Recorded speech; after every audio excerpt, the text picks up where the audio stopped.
সর্বস্তরের ইসলাম প্রিয় ধর্মপ্রাণ মুসল্লিয়ানে আইজম, প্রিয় তলবে আজিজ ছাত্র ভাইয়েরা, মহান আল্লাহ জাল্লা শাআনুহু দরবারে আলোচনা শুরুতেই শুকরিয়া আদায় করছি, কৃতজ্ঞতা জ্ঞাপন করছি যে মহান মালিক আমাদেরকে আজকের এই জুমার দিনে জুমার নামাজ আদায়ের উদ্দেশ্যে মসজিদে আসার, বসার, কোরআন ও সুন্নাহ থেকে কিছু কথা বলার অনুশোনার মতো সুযোগ করে দিয়েছেন। তো যে মহান মালিক আমাদেরকে এই নিয়ামতগুলো দান করেছেন, এই সুযোগ করে দিয়েছেন, আমরা তার পবিত্র শাহীন সাল্লাল্লাহু নিয়ামতের শুকরিয়া আদায় হিসাবে আল্লাহ পাকের শিখানো ভাষায় কালিমাতুশ শুকর আদায় করব, আলহামদুলিল্লাহ। মুহতারাম হাজিরিন, আমি আপনাদের খেদমতে সূরা আহজাবের ৫৬ নং আয়াত তেলাওয়াত করেছি।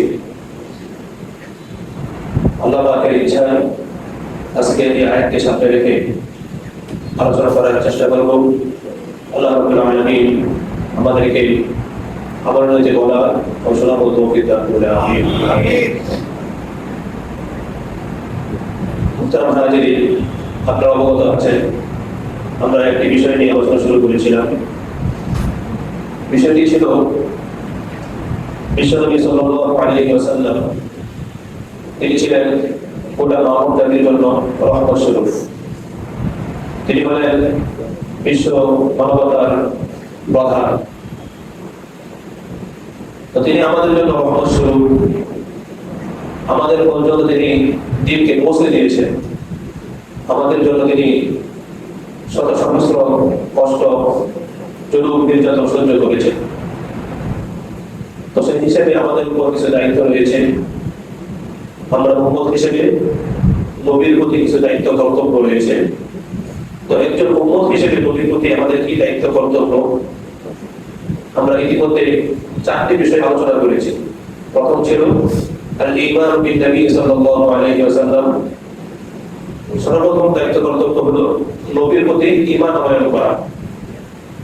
দ্বিতীয় ছিল হুব্বুন নবী সাল্লাল্লাহু আলাইহি ওয়াসাল্লাম, নবীর প্রতি ভালোবাসা প্রদর্শন করা।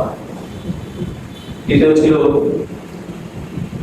হিফজুল দারাজাতিন নবী সাল্লাল্লাহু আলাইহি ওয়াসাল্লাম, নবীর শান মান মর্যাদাকে রক্ষা করা, নবীর প্রতি সম্মান প্রদর্শন করা, তাজিম দেওয়া। চতুর্থ ছিল ইত্তিবা সুন্নাত রাসূলুল্লাহ সাল্লাল্লাহু আলাইহি ওয়াসাল্লাম, নবী করিম সাল্লাল্লাহু আলাইহি ওয়াসাল্লামের সুন্নতের অনুসরণ করা। আজকে আমরা যে বিষয়টি নিয়ে আলোচনা করব, পঞ্চম বিষয়, সেটি হলো সালাতুন নবী সাল্লাল্লাহু আলাইহি ওয়াসাল্লাম, নবীর প্রতি দরুদ পাঠ করা। আমি নবীকে ভালোবাসি, নবীকে মহব্বত করি, আমি নবীর আশিক। আমি যে নবীর আশিক, আমি যে নবীকে ভালোবাসি, মহব্বত করি, এর বহিঃপ্রকাশ হলো নবীর প্রতি দরুদ পাঠ করা। যে যত বেশি নবীকে ভালোবাসবে, সে তত বেশি নবীর প্রতি দরুদ পাঠ করবে। দরুদের গুরুত্ব এত বেশি যে আল্লাহ নবী বলেন, যার সামনে আমি নবীর নাম উচ্চারণ করা হলো, কিন্তু আমি নবীর নাম শোনার পর সে আমার প্রতি দরুদ পড়ে নেয়, ওই ব্যক্তি ধ্বংস হোক। নাউযুবিল্লাহ। যদি আমরা হাসরের ময়দানে নবীজির নৈকট্যপ্রাপ্ত হতে চাই, নবীজির সবচেয়ে বেশি নিকটে হতে চাই, তাহলে আমাদের প্রয়োজন হলো নবীর প্রতি বেশি দরুদ পাঠ করা। নবীজির নিকটবর্তী হওয়ার মাধ্যম হলো দরুদ পাঠ করা। যদি কিয়ামতের ময়দানে নবীর শাফাআত পেতে হয়, তাহলে আমাদের উপর আবশ্যক হলো নবীর প্রতি দরুদ পাঠ করা। রহমত এবং শাফাআত, এই দুটি ব্যতীত কোনো উম্মতই জান্নাতে যেতে পারবে না। নবীর সুপারিশ, নবীর শাফাআত, এটা আমাদের জন্য আবশ্যক। নবীর সুপারিশের মাধ্যমে আমরা জান্নাতে যাব, নবীর রহমতের মাধ্যমে আমরা জান্নাতে যাব। তো দরুদের গুরুত্ব অপরিসীম। আজকে জুমার দিন, আজকে কিসের দিন? জুমার দিন। জুমার দিন সপ্তাহের দিনসমূহের মধ্যে অন্যতম একটি দিন, সর্বশ্রেষ্ঠ দিন, সাইয়্যিদুল আইয়াম, সমস্ত দিনের শ্রেষ্ঠ দিন। জুমার দিনের গুরুত্ব বোঝাতে গিয়ে আল্লাহ নবী সাল্লাল্লাহু আলাইহি ওয়াসাল্লামের একটি হাদিসটি বর্ণিত আবু দাউদ শরীফে 1047 নম্বর হাদিস বর্ণিত হয়েছে আউস ইবনে আউস রাদিয়াল্লাহু তাআলা আনহু থেকে। তিনি বলেন যে আল্লাহ নবী সাল্লাল্লাহু আলাইহি ওয়াসাল্লাম বলেছেন ইন্না মিন আফদালি আইয়ামিকুম ইয়াওমাল জুমআহ,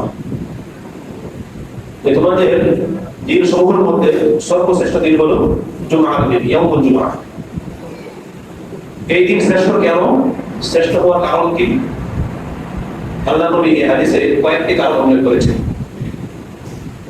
এই দিন শ্রেষ্ঠ হওয়ার প্রথম কারণ হলো ফীহি খুলিকা আদম, এই জুমার দিনেই সাইয়্যিদুনা ওয়া আবুনা, আমাদের সর্দার, আমাদের প্রথম পিতা হযরত আদম আলাইহিস সালামকে আল্লাহ পাক এই জুমার দিনেই সৃষ্টি করেছেন। ওয়া ফীহি কুবিদা, দ্বিতীয় কারণ হলো এই জুমার দিনেই হযরত আদম আলাইহিস সালামের আল্লাহ পাক জান কবজ করেছেন, মৃত্যু দিয়েছেন। তৃতীয় কারণ হলো অফিহি লামখা, কিয়ামতের আগে হযরত ইসমাঈল আলাইহিস সালাম সিংহায় উত্তর দিবেন। সর্বপ্রথম সিংহায় উত্তর দেওয়া হবে সেই দিনটি থাকবে জুমার দিন। অফিহি ইসমাআ, চতুর্থ কারণ হলো এই জুমার দিন শ্রেষ্ঠ কেন? কিয়ামত যেদিন সংঘটিত হবে, কিয়ামত যেদিন সংঘটিত হবে সেই দিনটা হবে জুমার দিন। এই চারটি বৈশিষ্ট্য উল্লেখ করার পর আল্লাহ নবী বলেন ফারাকসিরু আলাইয়া বিস সালাত ফীহি, সুতরাং যেহেতু এই দিনটি শ্রেষ্ঠ মর্যাদাপূর্ণ, সুতরাং তোমরা এই দিনে আমার প্রতি দরুদ পাঠ করো, বেশি বেশি দরুদ পাঠ করো। কেন?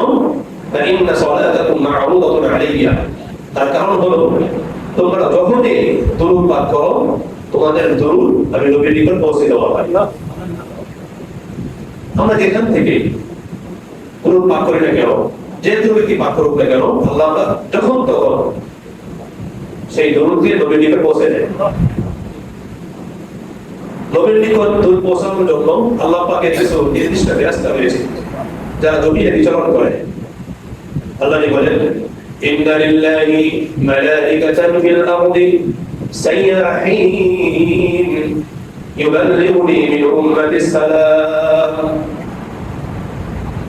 নিশ্চয়ই আল্লাহ তাআলার কিছু ফেরেশতা রয়েছে যারা জমিনের মধ্যে বিচরণ করে।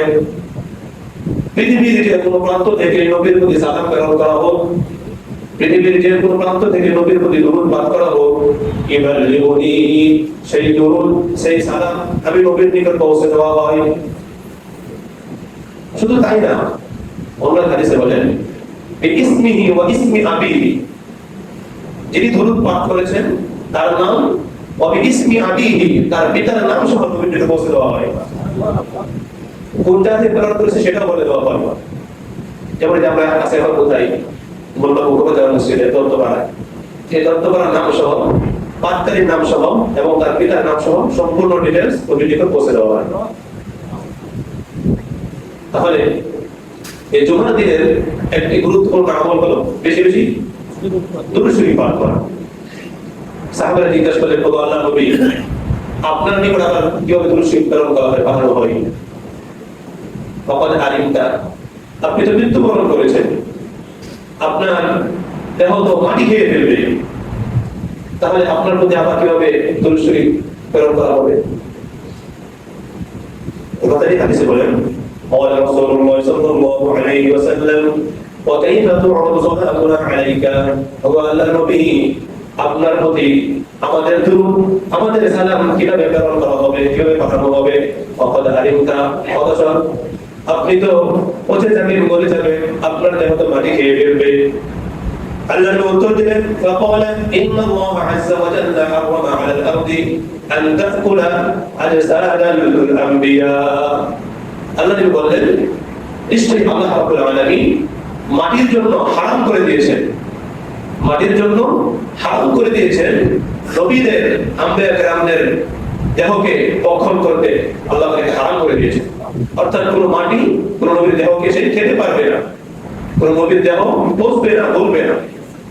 হাদিস শরীফে আছে আল আম্বিয়া আহইয়াউন ফি কুবুরিহিম ইসাল্লুনা, পৃথিবীতে যত নবী রাসূল আগমন করেছেন, যারা চলে গেছেন, আল্লাহ পাক বলেন যে প্রত্যেকেই তারা তাদের কবরে জীবিত, প্রত্যেক নবী রাসূল তাদের কবরে জীবিত এবং তারা তাদের কবরে নামাজ পড়ে। সাল্লুনা, নামাজি 5 প্রকার, নামাজি 5 প্রকার। এই পঞ্চম প্রকার হলো সমস্ত নবীগণ কবরে নামাজ পড়ে। ইনশাআল্লাহ